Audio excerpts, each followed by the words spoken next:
Bom, então para introduzir o nosso conteúdo de fisiologia renal, vamos fazer a seguinte observação. Se você perguntar, por exemplo, para um leigo no assunto, qual a função dos rins, muito provavelmente ele irá te responder que os rins são responsáveis por filtrar o sangue.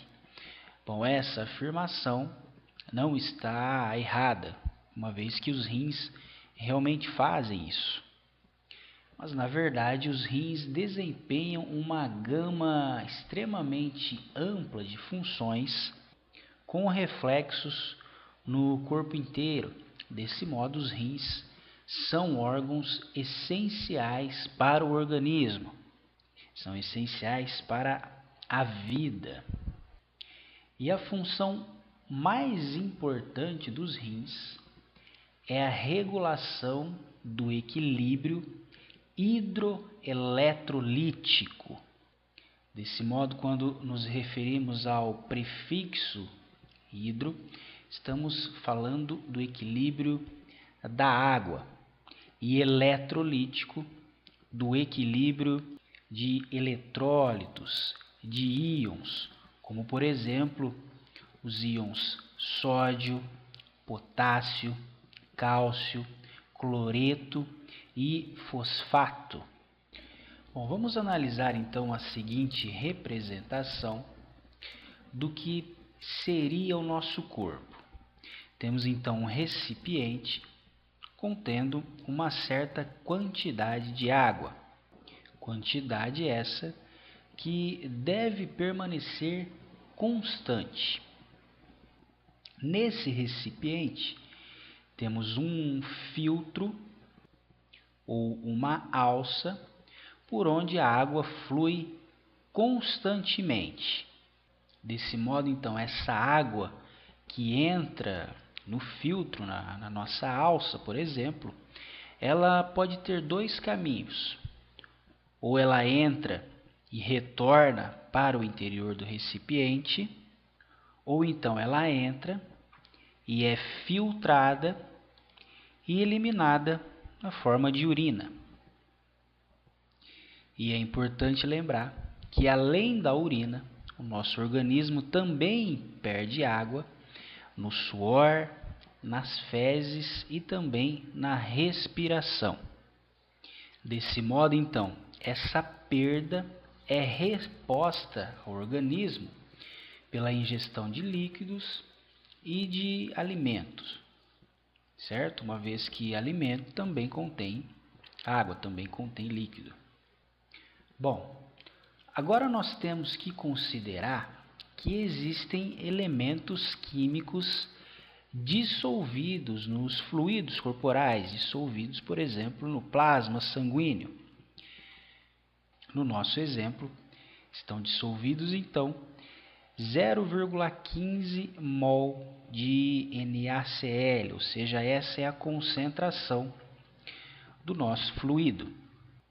Agora, digamos também que nesse fluido estão inseridos eritrócitos, que são os glóbulos vermelhos do nosso sangue. Esses eritrócitos, como nós vimos na aula de osmolaridade e tonicidade, possuem uma osmolaridade variando de 280 a 290 miliosmol. No entanto, para facilitar o raciocínio, facilitar os cálculos, nós vamos arredondar esse valor para 300 miliosmol. Desse modo, nós temos então o líquido extracelular com 0,15 mol de cloreto de sódio e o eritrócito com 300 miliosmoles. Bom, se nós aplicarmos o fator de dissolução em água de Van't Hoff, que nós vimos lá na aula de osmolaridade, nós iremos perceber que a osmolaridade da água é então igual à osmolaridade do líquido intracelular do eritrócito. Sendo assim, essa solução é uma solução isotônica. Desse modo, então, não ocorre osmose em nenhuma direção. Agora, digamos que esse indivíduo está numa roda de tererê e está bebendo água o tempo todo. Ou seja, ele está ingerindo líquido o tempo todo. E essa ingestão resultou em uma molaridade menor de cloreto de sódio. Desse modo, o valor que era 1,5 veio para 1 mol de cloreto de sódio. Temos, portanto, uma solução hipotônica, o que, se mantido, pode trazer prejuízos ao eritrócito, prejuízos à função do eritrócito, uma vez que a tendência é a osmose ocorrer do meio extracelular para o intracelular e essa célula ganhar volume, correndo o risco assim de romper a sua membrana. Desse modo, então, como o meio, o fluido extracelular é hipotônico, a tendência é os rins filtrarem mais água e eliminar essa água na urina, que tende a ser mais diluída, ou seja, uma coloração mais próxima do incolor, uma coloração mais fraca. E isso é feito justamente para manter a osmolaridade do líquido extracelular próximo a 0,15 mol de cloreto de sódio, ou seja, tentar preservar a isotonicidade do líquido extracelular. Bom, vamos dizer agora então que esse indivíduo ingeriu bastante sal, aqueles amendoins salgados que vendem geralmente em jogo de futebol, por exemplo. Bom, como ele ingeriu bastante cloreto de sódio, a osmolaridade do líquido extracelular subiu para 0,3 mols de cloreto de sódio, ou seja, uma solução hiperosmótica. E quando comparado à célula, essa solução é hipertônica. Essas condições, se mantidas, também podem trazer prejuízos às células desse líquido, uma vez que a tendência é ocorrer um movimento osmótico da água do meio intracelular para o extracelular, o que faria essa célula perder líquido, perder água, faria essa célula então perder volume, murchar. Para corrigir isso, a filtração dos rins evitam que ocorra a perda da água, fazendo com que a água então seja sua maior parte reabsorvida, retornando assim para o interior do compartimento, enquanto que os íons excedentes seriam eliminados por uma urina mais concentrada, aquela urina mais escura, mais amarelada. Desse modo, então, nós também podemos dizer que os rins regulam a osmolaridade e a tonicidade do líquido extracelular. Além dessas funções, os rins também realizam a excreção de resíduos metabólicos, bem como substâncias estranhas, os chamados xenobióticos.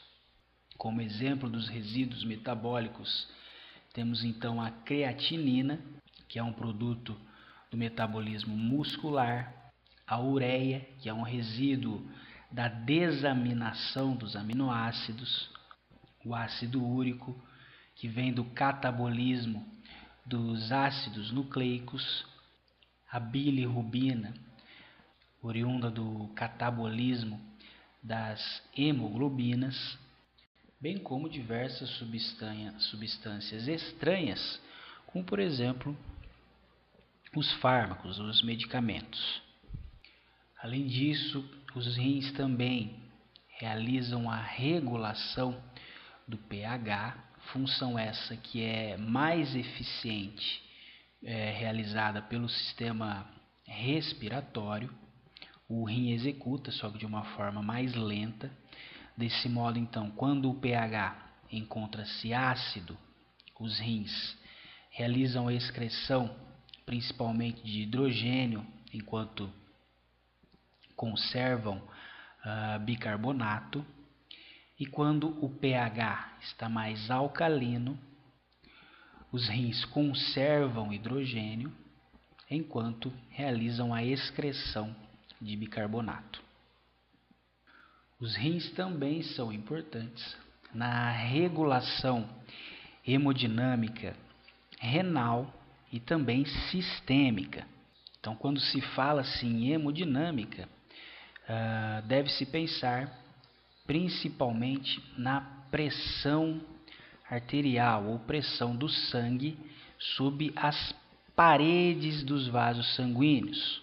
Desse modo, a pressão sanguínea pode ser regulada ou pelo volume sanguíneo ou pela atividade tônica dos vasos sanguíneos. Desse modo, então, por meio da regulação hidroeletrolítica, equilíbrio de sódio e também de água, ou seja, eletrólitos e água, os rins regulam então o volume sanguíneo e por meio do sistema renina, angiotensina, aldosterona, realizam o controle vasoativo do endotélio, regulando desse modo a pressão dos vasos sanguíneos, regulando o tônus do vaso sanguíneo. Os rins também realizam a regulação da produção de glóbulos vermelhos, ou seja, regulação dos eritrócitos, sendo esse processo conhecido como eritropoese, processo que é estimulado pela produção de eritropoetina, um hormônio que atua na medula óssea, estimulando os precursores dos eritrócitos. Além disso, os rins também são importantes na regulação do metabolismo do cálcio e do fosfato, uma vez que eles realizam a conversão final do hidroxicolecalciferol em dihidroxicolecalciferol, que é a forma mais ativa da vitamina D. Bom, então essas são as principais funções executadas pelos rins. É importante a gente conhecer também alguns dos processos básicos que ocorrem nos néfrons. Olha só, o sangue que flui pela arteríola aferente e entra ou circula nos capilares glomerulares é filtrado, ou seja, ocorre um movimento de sangue do capilar glomerular para o interior ou lúmen dos néfrons. E isso não inclui os eritrócitos. Os eritrócitos permanecem no interior dos capilares. Esse filtrado, que é essa setinha vermelha, então flui no interior de todo o lúmen do néfron, onde é excretado pelo ducto coletor. No entanto, nesse intervalo da sua filtração até a sua excreção, ocorrem processos conhecidos como reabsorção, setinha verde, onde ocorre o movimento das substâncias do filtrado de volta para a circulação, para os capilares peritubulares. E esse processo, como você pode observar, ocorre ao longo de todo o néfron. Sendo assim, ocorrem no túbulo contorcido proximal, ou no ramo descendente da alça de Henle, no ramo ascendente da alça de Henle, no túbulo contorcido distal e também ao longo dos ductos coletores.